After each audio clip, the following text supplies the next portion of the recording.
Assalamualaikum warahmatullahi wabarakatuh. Ya, izin perkenalkan kami dari BRI Cabang Garut pada hari ini tanggal 22 April ya, ikut bersama-sama dengan Sekolah Sungai Cimanuk ya.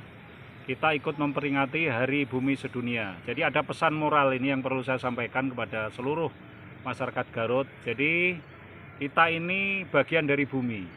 Makanya bagaimana kita menjaga bumi kita ya, sehingga bumi kita ini bisa nanti lestari lah.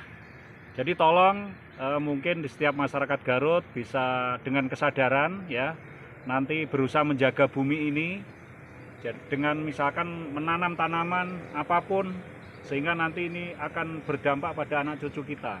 Juga nanti kita merawat sungai ini dengan baik. Tolong sekali lagi jangan buang sampah di sungai.